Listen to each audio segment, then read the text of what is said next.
Estás escuchando Susurros con Michelle, un rincón íntimo donde las palabras cobran vida. Respira profundo y déjate llevar. Gracias por estar acá. Comencemos.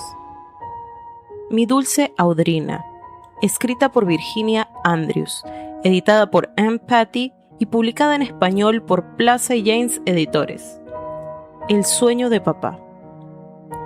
Antes de que la oscuridad se llevase hasta el último resplandor del crepúsculo, papá ya había regresado del hospital y llevado a Vera al salón estilo romano. Como si Vera pesase lo mismo que una pluma, aunque la escayola de la pierna izquierda le llegase a la cadera y tuviese enyesado también el brazo izquierdo. Papá depositó tiernamente a Vera en el canapé púrpura que mi madre reservaba para sí misma. Vera parecía muy feliz, con la gran caja de bombones que ya se había comido a medias en su viaje de vuelta del hospital en el coche. No me ofreció la caja, aunque me quedé allí mucho tiempo para que me diese un bombón. Luego vi que papá le había traído también un nuevo rompecabezas. «Todo va bien, Encanto», me dijo. «También he traído bombones y un rompecabezas para ti, pero tienes que estar agradecida por no tener que caerte y romperte los huesos para conseguir un poco de atención». Inmediatamente Vera dejó a un lado el rompecabezas y tiró los bombones al suelo. «Vaya, vaya», la suavizó papá al mismo tiempo que recogía las cajas y se las devolvía. «Tu rompecabezas es muy grande y el de Audrina más pequeño. Tu caja de bombones es de 1 kilo y la de Audrina solo pesa 400 gramos. Feliz de nuevo». Vera hizo una mueca hacia mí. «Gracias, papá. Eres tan bueno conmigo». Extendió los brazos aguardando a que él la besase. Yo me dolí por dentro, odiándola por haberle llamado papá. Cuando no era su padre, sino el mío, me resistí por aquel beso que le estampó en las mejillas. Y también lo sentí por aquella gran caja de bombones y por aquel rompecabezas tan grande que tenía unos colores mucho más bonitos que el que papá me había dado. Incapaz de seguir mirando más, me alejé de allí para sentarme en la veranda de atrás y me quedé observando la luna que salía por encima de las oscuras aguas. Era una media luna, a la que papá llamaba luna con cuernos, y pensé que podía ver el perfil de un hombre de luna, muy viejo y de un aspecto muy marchito. El viento a través de las hojas del verano tenía un sonido solitario que me decía que las hojas pronto morirían, que llegaría el invierno y que no se habría disfrutado en absoluto del verano. Tenía vagos recuerdos de unos veranos más cálidos y más felices, y sin embargo no podía extraerlos hasta una visión más clara. Me llevé una chocolatina a la boca, aunque ya habíamos cenado. Aquel mes de agosto en realidad parecía mucho más al mes de octubre. Como si me hubiera oído llamar, papá se presentó para sentarse junto a mí.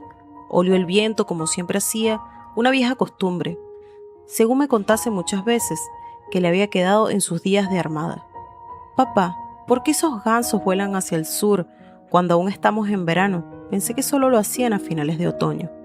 «Supongo que los gansos saben mucho más acerca del tiempo que nosotros y que tratan de decirnos algo». Su mano me rozó levemente el cabello.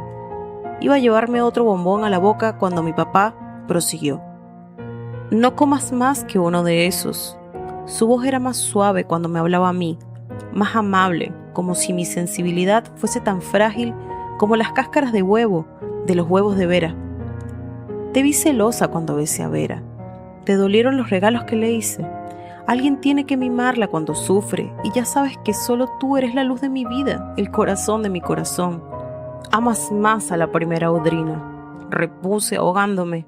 «Nunca conseguiré sus dones, papá, sin importar para nada las veces que me siente y me mece en aquel balancín. ¿Por qué debo tener sus cualidades? ¿Por qué no me tomas tal y como soy?» Con su brazo en torno a mis hombros, me explicó de nuevo que lo único que deseaba era infundirme confianza en mí misma. «Existe una magia en aquella mecedora, Audrina. Yo te amo por lo que eres y solo deseo darte un pequeño extra, algo que ella ya no necesita. Y si tú puedes usar lo que ella hacía, ¿por qué no? En ese caso tu memoria de queso suizo se rellenaría hasta rebosar y yo me alegraría contigo. No creería que aquella mecedora pudiese facilitar ningún don. Todo era una mentira más de las suyas, que me producía tanto terror como parecía darle a él esperanzas». Su voz adoptó un tono implorante. «Necesito que alguien crea en mí de todo corazón, Audrina. Necesito de ti, la confianza que ella me profesaba. Es el único don que deseo recuperar, su virtud de tener fe en mí, en uno mismo. Ya sé que tu madre me ama, pero no cree en mí. Ahora que mi primera udrina se ha ido, dependo de ti para que me des aquello que en un tiempo me hacía sentir limpio y maravilloso, que me necesites como ella me necesitaba, que confíes en mí como ella lo hacía. Cuando se espera lo mejor, es lo que en realidad obtienes. Aquello no era cierto. Me aparté de su brazo. No, papá, si ella esperaba lo mejor y confiaba tanto en ti, ¿por qué se adentró en los bosques en contra de tus órdenes? Esperaba que el día menos pensado la encontrasen muerta debajo del árbol dorado. ¿Quién te ha contado eso?, me preguntó con aspereza. No lo sé, grité perturbada al escuchar mis propias palabras. Ni siquiera sabía qué clase de árbol era aquel. Su rostro se hundió en mi cabello, mientras su mano se aferraba con tanta fuerza en mis hombros que me hizo daño. Cuando encontró al fin algo que decir, pareció sonar a miles y miles de kilómetros de distancia, como aquel cálido lugar al que se dirigían los gansos. En cierto modo tienes razón. Tal vez tu madre y yo deberíamos haberle hecho unas advertencias más explícitas. En realidad nos sentíamos incómodos y no se lo explicamos lo suficiente a nuestra primera udrina. Pero nada de ello fue culpa suya. Nada de nada, papá. La hora de la cena, cantó mamá como si hubiese estado escuchando y supiese exactamente cuándo interrumpir nuestra conversación. Mi tía se encontraba ya en la mesa redonda del comedor familiar, reluciente cuando vio a papá traer a Vera en aquella habitación. Vera también le devolvió la sonrisa. Las únicas ocasiones que a mi tía parecía gustarle su hija era cuando no se encontraba a la vista. Si papá estaba al quite, podía ser tan cruel con Vera que me producían muecas de auténtico dolor. No era tan cruel conmigo. La mayoría de las veces me trataba con indiferencia, a menos que de alguna forma consiguiese irritarla, lo cual sucedía a menudo. Papá abrazó a Vera antes de dirigirse a su asiento en la cabecera de la mesa. ¿Te sientes mejor, amorcito? Sí, papá, respondió con una brillante sonrisa. Ahora me encuentro muy bien. En cuanto dijo esto, papá sonrió ampliamente hacia mí. Me lanzó un guiño conspiratorio que estoy segura de que vio Vera. Esta hizo una caída de ojos y se quedó mirando el plato, negándose a coger su tenedor y a comer. No tengo hambre, dijo cuando mi madre trató de engatusarla. Ahora debes comer, le ordenó tía Elsbeth, o no comerás nada más hasta la hora del desayuno. Damián, deberías saber muy bien que no hay que dar bombones a los niños antes de la cena. Eli, eres para mí como un grano en cierta parte de mi anatomía que no quiero mencionar delante de mi hija. Vera no se morirá de inanición. Mañana se atiborrará como solía hacerlo antes de que se cayese. Alargó la mano para estrujarle a Vera sus pálidos y largos dedos. Vamos, cariño, come. Muestra a tu madre que puedes comer el doble que ella. Vera comenzó a llorar. ¡Qué espantoso era! Por parte de papá que pudiese mostrarse tan cruel. Después de cenar, igual que mamá, corrí al piso de arriba y me arrojé en mi cama. Automáticamente me desgañité. Deseaba una vida sencilla, con un suelo firme debajo de mis pies. Todo cuanto tenía era arena movediza. Deseaba unos padres que fuesen honestos, conscientes. Un día al siguiente, no tan mudadizos que no pudiese estar segura de que su amor por mí no durase más que unos cuantos minutos. Una hora después, el pasillo resonó con las fuertes pisadas de papá. No se molestó en llamar, sino que abrió la puerta con tanta violencia que el picaporte golpeó contra la enlucida pared e hizo una muesca más. Había una llave en la cerradura que nunca me había atrevido a usar, temerosa de que papá echase la puerta abajo en caso de que él la empleara. Papá entró en mi cuarto, llevando un nuevo traje, puesto que se había cambiado después de la cena. Me explicó que él y mamá iban a salir. Se había duchado y afeitado de nuevo, y su pelo le caía en unas suaves ondas, perfectamente moldeadas contra su cráneo. Se sentó en mi cama, me cogió una mano con la suya, permitiéndome ver sus cuadradas y anchas uñas, tan manicuradas que le brillaban. Pasaron los minutos y se limitó a seguir sentado allí, sosteniéndome la mano, que yo sentía perdida en lo enorme de la suya. Las aves nocturnas en los árboles de afuera aletearon adormiladas. El pequeño reloj en mi mesilla de noche me decía que eran las 12, pero no era la hora auténtica. Sabía que él y mamá no saldrían a medianoche. Escuché la sirena de un buque a la distancia. una embarcación que se dirigía rauda hacia el mar. Muy bien, exclamó al cabo de mucho tiempo. ¿Qué he hecho esta vez para herir tu frágil ego? No tienes que ser agradable con Vera en un instante y desagradable con ella acto seguido. Yo no empujé a Vera para que se cayese por los escalones. Mi voz sonó titubeante, y esta no era la clase de palabras de confianza que haría a nadie creer en mí. Sé que no la empujaste, me replicó con cierta impaciencia. No tenías que decirme que no lo hiciste. Audrina, nunca confieses un crimen hasta que seas acusada. En aquella semioscuridad sus ojos de ébano relucieron. Me asustó. Tu madre y yo vamos a pasar la noche con unos amigos en la ciudad. No tendrás que mecerte esta noche en aquel balancín. Solo has de ser buena chica y quedarte dormida y sin sueños. ¿Cómo creía que podría dominar mis sueños? ¿Qué edad tengo, papá? La mecedora nunca me ha dicho eso. Se levantó de mi cama para acercarse a la puerta y en el abierto umbral se detuvo y se volvió a mirarme.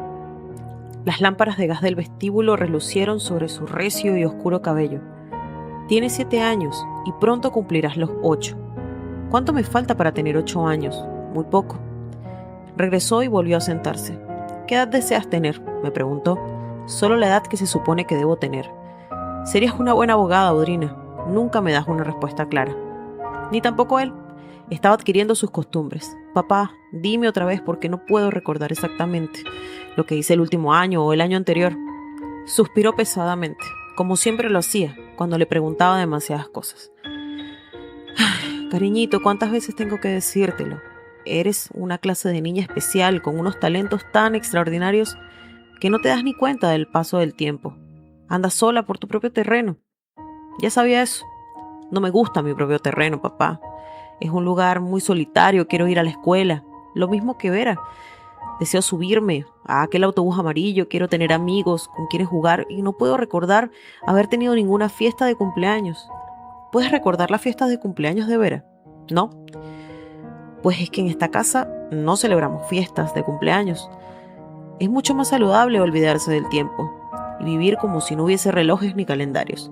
De esa forma nunca envejecerás. Su historia era muy parecida a la de mamá, demasiado. El tiempo importaba y los cumpleaños también.